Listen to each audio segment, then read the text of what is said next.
शुरू करते हैं हमारा अगला topic, that is transportation of water and minerals. Because already introduction part हम कर चुके हैं ट्रांसपोर्टेशन का। सो बेटे अब transportation of water and minerals में this process is discussed under two headings. दो हेडिंग में डिस्कस होता है ये प्रोसेस।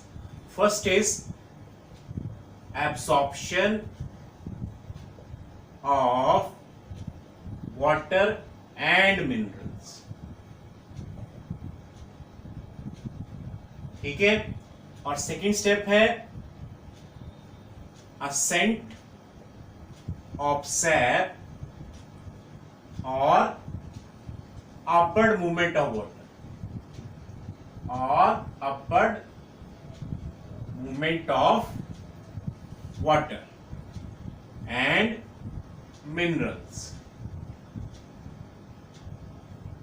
सो सबसे पहले शुरुआत करेंगे एब्जॉर्प्शन ऑफ वाटर मिनरल से, फिर हम जाएंगे नेक्स्ट स्टेप पे, that is ascent of sap और upward movement of water and minerals की पानी ऊपर कैसे जाता है। पहले बात करेंगे कि पानी एब्जॉर्ब कैसे होता है, और स्टेप से ही समझ आ रहा है absorption of water and minerals में कौन से प्लांट पार्ट की मेनली बात करेंगे, दैट इज रूट्स की बात करेंगे। यहां पर रूट्स का मेन कंट्रीब्यूशन रहेगा।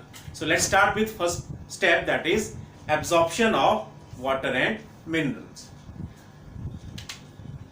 सो सेकंड स्टेप को थोड़ी देर के रब कर देते हैं। पहले बात करेंगे absorption of water and minerals. अब बेटे to understand absorption of water and mineral better, पहले एक डायग्राम बनाते हैं, transverse section of root. Transverse section of root means TS of transverse section is a very thin section of root which is used to see its internal structure under microscope. Microscope के अंदर जब भी चीजें देखी जाएंगी तो उनके cross section बड़े थिन रहते हैं। So let's draw the diagram. सबसे पहले शुरुआत करेंगे एपिडर्मिस से। ये मैंने एपिडर्मिस ड्रॉ किया यहां पर, सबसे बाहर का लेयर।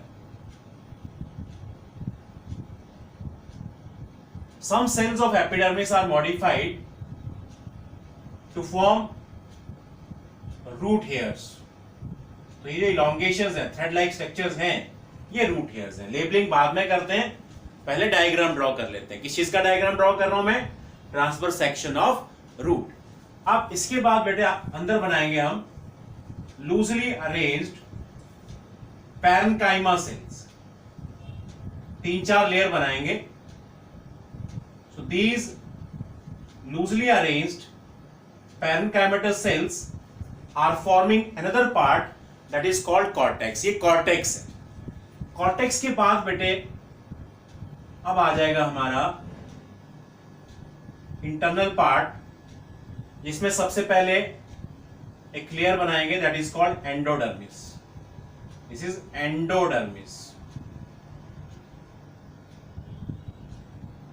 ये एंडोडर्मिस आ गया।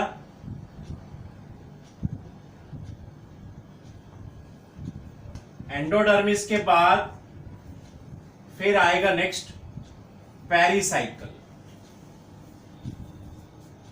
ये पेरिसाइकल लेयर एंडोडर्मिस के जस्ट अंदर, पेरिसाइकल। मैं लेबल करूंगा बाद में जब डायग्राम कंप्लीट हो जाएगा। और फिर अंदर प्रेजेंट है हमारा vascular tissue, that is xylem and phloem. तो पहले जाइलम ड्रॉ करते हैं, बिकॉज हम ट्रांसपोर्टेशन वाटर एंड मिनरल्स की बात करें तो जाइलम से ही कंसर्न रहेंगे मेनली हम। तो लेट्स ड्रॉ द जाइलम।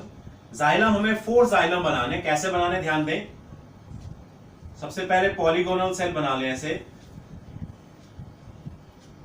इसको डबल वॉल कर लें। फिर इसके ऊपर कुछ और सेल ड्रॉ करें। सो this is first xylem. Second भी कुछ ऐसे ड्रॉ करेंगे।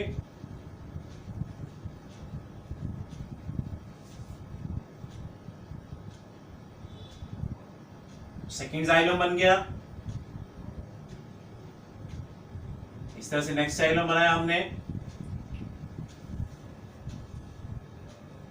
फिर यहां पर 4th जाइलम आ जाएगा।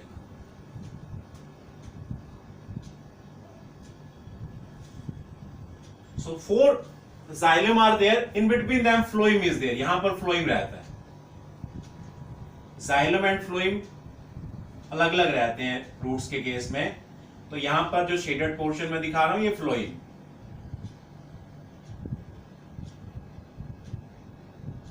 दिस इज फ्लोएम पार्ट, और बीच में पैरेन्काइमेटस सेल्स होते हैं जो इस खाली स्पेस को फिल करते हैं। सो हमें उतना डीप में नहीं बनाना है diagram, this is sufficient for our explanation. So अब नाउ लेट्स लेबल इट। सबसे पहले रूट हेयर आ गए, फिर एपिडर्मिस आ गया, फिर ये वाला पार्ट मैंने क्या बताया था, दिस इज कॉर्टेक्स, कॉर्टेक्स आ गया, फिर उसके बाद आगे आ गया एंडोडर्मिस, फिर आ गया उसके बाद पेरिसाइकल, और लास्ट में जाइलम। ठीक है, so this is diagram of transverse section of root. अब बात करते हैं प्रोसेस की, कैसे रहेगा process. So around root hairs are surrounded by soil, root hairs are और roots are present inside the soil. So खूब सारी मिट्टी आसपास, and soil, what does soil contain, soil contains minerals plus water. ठीक है बेटे, और मिनरल्स जो रहते हैं बेटे सॉइल में, वो किस फॉर्म में रहते हैं, वो आयंस की फॉर्म में रहते हैं, they are in the form of ion, जैसे मैग्नीशियम आयंस, कैल्शियम आयंस, तो आयंस के रूप में प्रेजेंट है मिनरल्स। तो फर्स्ट ऑफ ऑल क्या रहता है बेटे, there is uptake of ions, active uptake of ions, ions are taken actively, active uptake, active का शब्द जब भी आ गया तो इसका मतलब एनर्जी की जरूरत पड़ रही है। सो जब भी आयन जाएंगे रूट्स में तो एटीपी खर्च करने पड़ेंगे प्लांट्स को। सो पहला स्टेप क्या रहेगा एब्जॉर्प्शन ऑफ वाटर मिनरल्स में, active uptake of ions. Second बेटे, when lot of ions will be present inside the root hairs, जब उनका कंसंट्रेशन बहुत ज्यादा हो जाएगा तो then now water will start to enter into the roots, और वाटर जब भी एंटर करेगा रूट्स में, कौन से प्रोसेस से एंटर करेगा, ऑस्मोसिस। ठीक है, सो वाटर जाएगा अंदर, और वाटर जाने से फाइनली अब दोनों चीजें रूट्स के अंदर पहुंच गई। Then finally now these minerals and water root hair से जाएगा एपिडर्मिस में, एपिडर्मिस से जाएगा फिर कॉर्टेक्स में, कॉर्टेक्स से फिर एंडोडर्मिस में, एंडोडर्मिस से फिर पेरिसाइकल में, और पेरिसाइकल से फाइनली पहुंच जाएगा जाइलम में। तो फ्लो चार्ट क्या बना, अब्जॉर्प्शन ऑफ वाटर में कैसे कैसे मूव हुआ वाटर रूट्स में, पहले रूट हेयर से एपिडर्मिस में, फिर कॉर्टेक्स में, फिर एंडोडर्मिस में, फिर पेरिसाइकल में, और फिर जाइलम, और लास्टली हमारा जो वाटर था वो अब जाइलम में पहुंच गया। सो थ्योरी पार्ट जो हमें लिखना है बेटे इसमें, absorption of water and mineral वाले स्टेप में पहला क्या पॉइंट रह गया, that ions are taken actively, followed by entry of water by osmosis। ठीक है, ये पहला स्टेप आ जाएगा। उसके बाद हम एक और लाइन मेंशन कर सकते हैं, that the movement of water and minerals from the root hair up to the xylem will follow the following route. A route for the movement of water and minerals throughout the route will be as follows, और उसमें हम finally ये flow chart बनाएंगे root hair से लेके xylem तक। सो इतने ही बस, ये 2 पॉइंट लिखने हमें absorption of water and minerals में। पेपर में अगर क्वेश्चन आता है तो उस समय आप डायग्राम को स्किप कर सकते हैं, अपने सेल्फ नोट्स में आप इस डायग्राम को बना सकते हैं ताकि आपको कंसेप्ट अच्छे से समझ आए।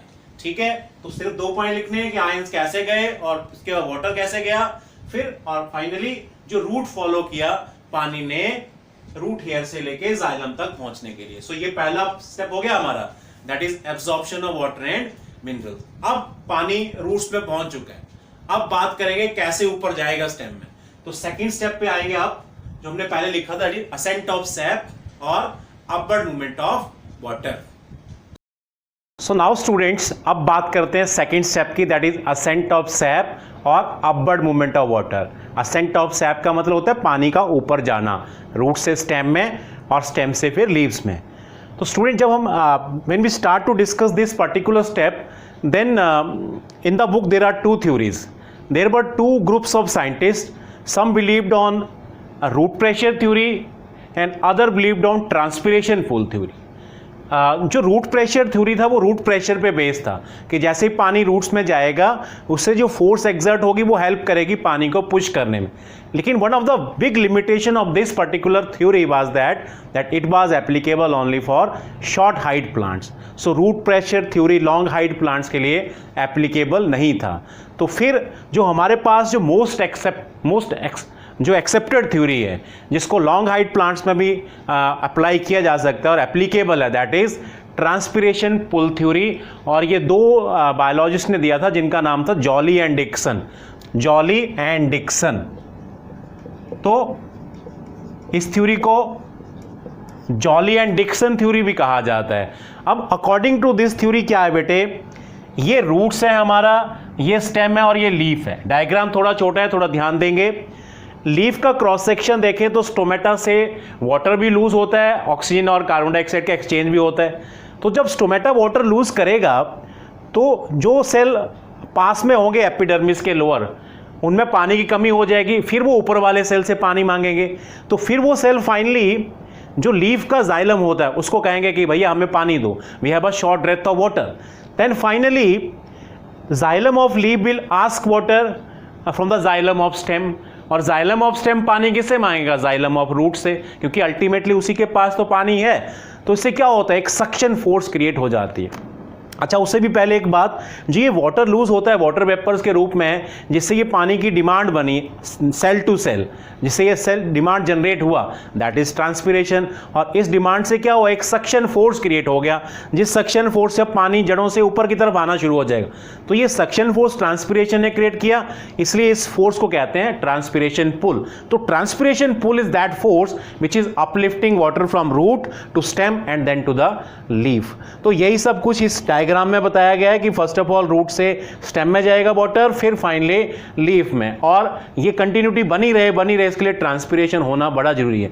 सो रात के समय जब ट्रांसपिरेशन नहीं है या ट्रांसपिरेशन का रेट लो है, तो उस समय हम कह सकते हैं that root pressure to some extent is helping transportation in plant in long height plants. Otherwise transpiration pull is responsible in long height plants for transportation. So मैंने थ्योरी पार्ट में क्या लिखा है बेटे, फर्स्ट मैंने थोड़ा रखने की कोशिश करी है कंटेंट को, ताकि आप एग्जाम के हिसाब से भी उस क्वेश्चन को मैनेज कर सकें।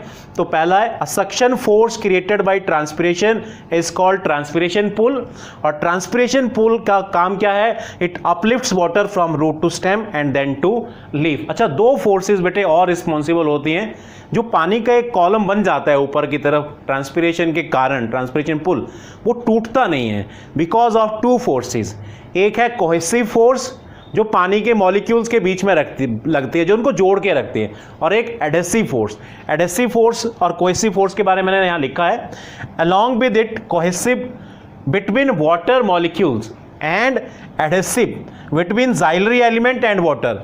जो जाइलरी एलिमेंट होता है और वाटर के बीच में जो फोर्स हैं, ये क्या करती हैं, इस कॉलम को, जो वाटर का एक कॉलम बना है ट्रांसपिरेशन पुल के द्वारा, इसको ब्रेक नहीं होने देती हैं। तो these two forces also forces help कर रही हैं पानी को अपलिफ्ट होने में, transpiration pull, cohesive force and adhesive force. पर ये all the three are physical forces. ये पैसिव ट्रांसपोर्ट का पार्ट है, ये एक्टिव ट्रांसपोर्ट का पार्ट नहीं है।